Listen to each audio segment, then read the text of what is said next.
Hi everyone! Welcome to Fair Channel. If you've been to Japan, one thing that you may or may have not realized is how clear a lot of the women's skin are. Having lived here for 3.5 years, I've become familiar with the different skin routines and beauty products used here, and one thing that I've noticed that's a big difference and is something that is normal in Japan but absolutely not the norm in Australia is laser hair removal.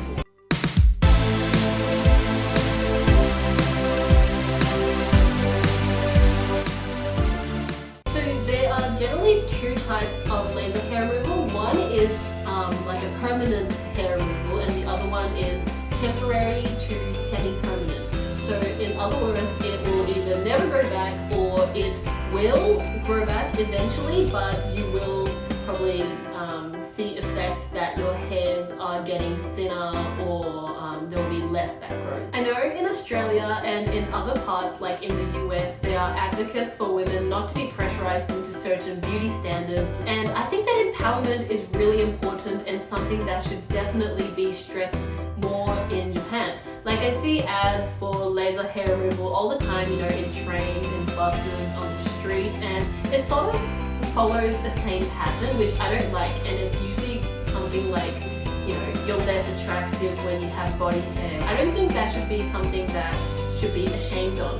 However, I also do think that if that makes you feel more beautiful, or if that gives you empowerment, or, you know, makes you feel more confident, then I think that should also be someone's right. And, you know, that if that's how it makes you feel, then definitely go for it. It's popular for a few reasons. First of all, it saves a lot of time in the shower. Obviously, if you go permanent, then your hair won't grow back. But even if you go semi-permanent, you know, you might have had to shave every day or once every 2 days, but that might be like once in a week or once in a month sort of cycle. So it's, you know, it takes a lot of stress off yourself. And also, living in Japan, there are occasions that randomly would pop up where you will go to a public bath. Like, you know, you might be out with a bunch of friends and they're like, you'll be like, oh, let's just go, you know, go to the onsen that's close by, or, you know, you'll be on a trip and you'll decide to stay somewhere and there'll be a public bath. And it's quite a common tradition in Japan. So, and, you know, it does make you feel self-conscious. Like, at least I feel self-conscious shaving in front of other people. So if that's something that you might feel self-conscious, a little embarrassed by, then it's sort of nice to just not have that hair, not have to worry about that aspect when you're enjoying your time with, you know, your friends, or like with your family. And the other big reason why people in Japan do laser hair removal is because it's less damaging towards your skin. When you use a razor or when you're waxing, you're damaging the surface of your skin because, you know, you're just ripping it all away, or you're like scraping the top part, and it can cause things like inflammation. However, with laser hair removal, the laser destroys the cell altogether, like underneath the skin, so it causes a lot less damage than other methods. So if you want to get permanent laser hair removal in Japan, you will need to go to a proper clinic or visit a doctor, because procedure needs to be conducted by someone with a doctor's certificate. There's usually different courses you can do. Like if you look at different clinics, there's different courses that offer different prices, and it might just be for like one part of your body, like just doing armpits, just doing your legs, or it might be like a full body course. And also, you know, it depends, like it could be just like a one-time thing, or it might be like a 10 times course, which will have, you know, it'll obviously give you like a better effect, but also the prices will be higher. The number of times you'll need to go to the clinic to get the procedure done will differ largely depending on the person, just because, you know, people have different amounts of hair on their body, and people have different skin complexes.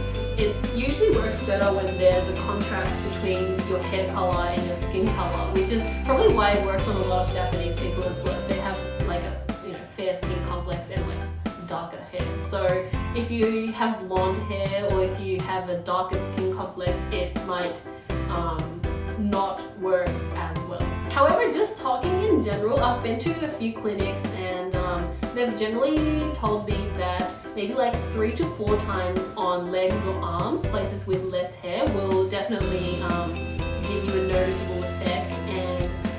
other parts with like thicker hair, like your bikini line, you might have to go there like 8 or 10 plus times to reach a permanent effect. But obviously that is all up to the individual, so it's not a, I'm not drawing a definite line anywhere. Prices are a little bit more than you may expect for like a typical clinic, like a 6 times course, full body.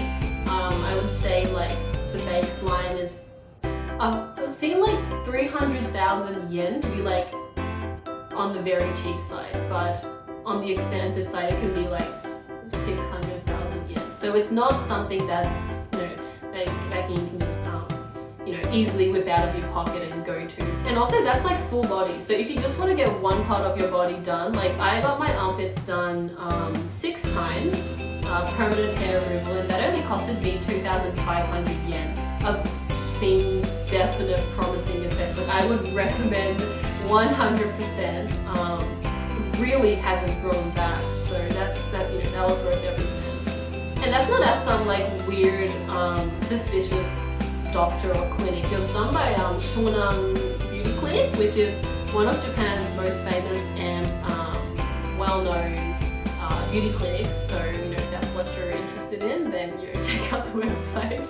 The other way you can go is with a temporary to semi-permanent effect. You can go to a hair removing salon. So not a doctor, just like a hair removing salon. And the effects are less, but the prices are much cheaper. Some of the campaigns might be like 100 yen full body, or like I've even seen like 25 yen, which is absolutely crazy. I think it's like maybe only the first time, but yeah, like either way it is a lot cheaper than doing permanent hair removal.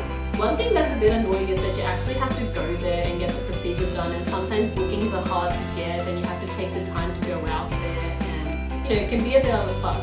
And one thing that I've found super cool and it works super well is actually buying the machine itself. And the most famous one is called the Kenon machine, and I have it right here with me. So this is how it works. So this is the Kenon machine right here. Little box like this. I think it's about maybe like 5 kilos. It's a little bit heavy, but it's not too heavy. And it opens up. Oh, see my friend here. It opens up like that, and it's like, that's the thing that you can pop out. And basically there's a button there. So you press that against your skin. So you might be on your legs and you press the button and the laser light comes out. Okay, so I'm going to show you how the Kenon machine works. First you have to pop on these sunnies right here. Makes me look like a spy. So yeah, you gotta wear these sunnies because the laser has a really strong light and it could damage your eyes. Okay, so I'm gonna try it on my arm today.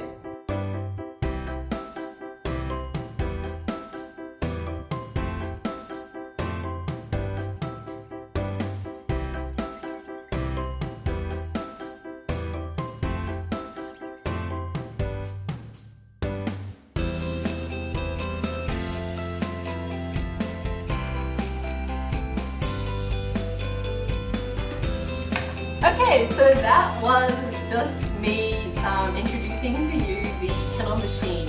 And I think it's actually really good for another reason, because you can do it in your own time. So you can like literally just be watching like Netflix or like watching a movie and just casually do like hair removal. And I found that like to be just really good, like in my own time, being able to do it when I want to do it. Yeah. So anyway, that was just me introducing to you about the Japanese laser hair removal scene and the different types there are. So if you like this video, give us a thumbs up, or comment in the videos and subscribe to our channel. Okay, thank you everyone.